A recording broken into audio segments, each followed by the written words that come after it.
साथीहरू नमस्ते हजुरहरू सम्पूर्णमा है गुड मर्निङ अनि आशा गर्दछु हजुरहरू सबैजना सन्चै हुनुहुन्छ भने है र म चाहिँ आजदेखिको युट्युबमा ब्लग स्टार्टिङ गरौँ भनेको है र मेरो ब्लग हजुरहरूलाई के कस्तो लाग्ने हो है हुन त मैले पहिला गरेको छुइनँ ब्लग र आजदेखिको चाहिँ सुरु गरिदिउँ भनेको है र आज चाहिँ 2026 को सेकेन्ड दिन हो है र त्यसैले गर्दाखेरि चाहिँ मैले सोचेको थिएँ हिजोदेखिको गर्छु भनेर हो तर आजदेखिको चाहिँ सुरु गर्नु पऱ्यो भनेर चाहिँ मैले फाइनल डिसिजन लिएँ हो र आज चाहिँ म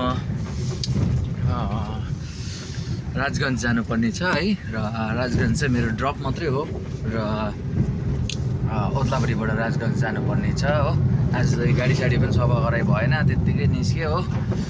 र अब वहीँ पुगेर अलिअलि टक्टाउनुपर्छ है कस्टमरकोमा पुगेर र मेरो चाहिँ अहिले टुरहरू चलेको छैन है नत्र भने चाहिँ म टुरमै बेसी कुद्छु अहिले चाहिँ भने मेरो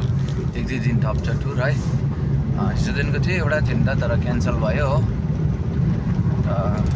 अब हुन्छ होला सायद अर्को हप्तादेखिको हो अब टुर भयो भने त फेरि टुरकै भिडियोहरू लिएर आउँछु म हजुरहरू समक्ष हो र हुन्छ साथीहरू म राजगञ्ज जाँदाखेरि कुन कुन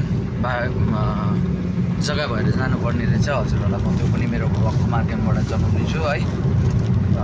हुन्छ साथीहरू जुटी बस्नुहोस् होला यतिकै म फेरि आउने छु बाटोको दृश्य लिएर है